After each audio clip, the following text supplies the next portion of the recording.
Former Secretary of State Rex Tillerson speaking out about his time working for President Trump. Now, this is a rare thing. He normally does not speak to the public, nor does he make public appearances. But this time, Tillerson is actually going even further. Now, he left his post in March, as you know. He talked about the challenges he faced in working with the president. Listen to this.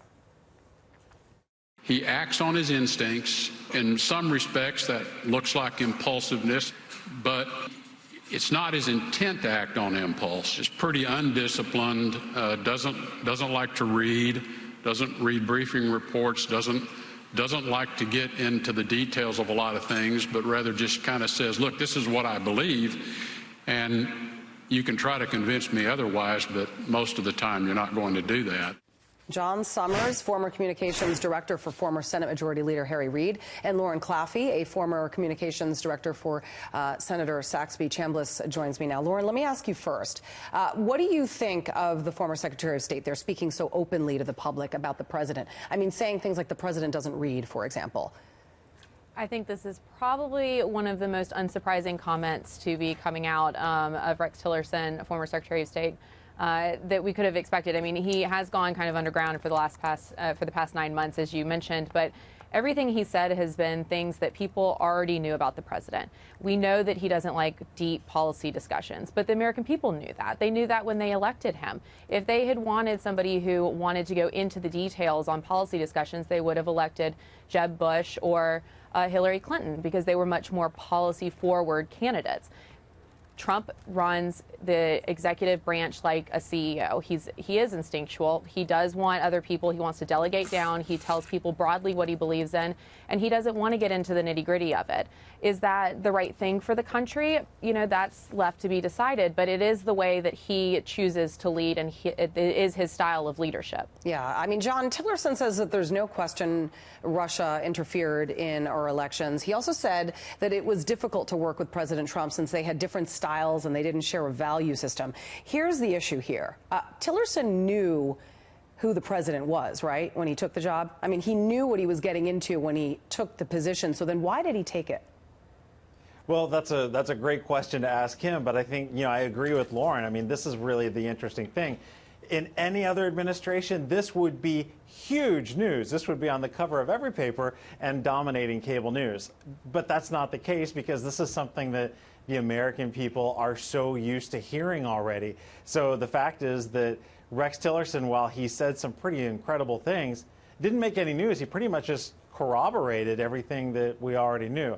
On the leadership style, I think that's an interesting point that Lauren raised, because Tillerson also is a former CEO, but I think one of the differences is that Tillerson was a CEO of a successful company, Donald Trump is CEO of one that's certainly had its own troubles in the past. I just think when somebody works at the White House and that they have that opportunity, they're working for America, they're not necessarily working for the man in the White House, but then to go and talk about the White House or whomever is in the Oval Office at the time is almost a slap in the face, is it not, Lauren, to this country? And is it not giving a message to other countries that clearly, you know, he does not respect the president? If you had respect for your former boss, you don't speak about him that way, Lauren.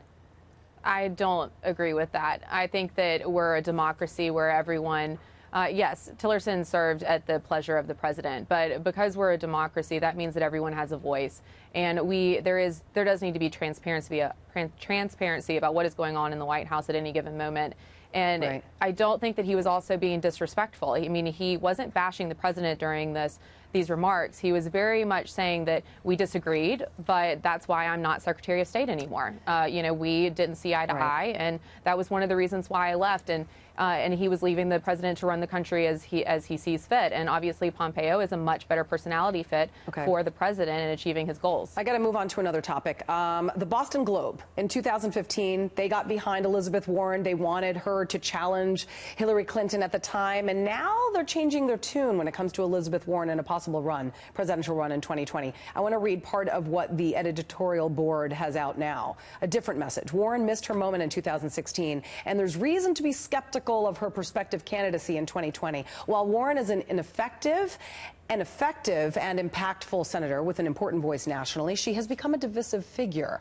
A unifying voice is what the country needs now after the polarizing politics of Donald Trump. What really did her in, John? Was it the DNA test? Is that what did it? Or, I mean, is it just that her credibility now has been damaged so much so that she doesn't have a chance of winning?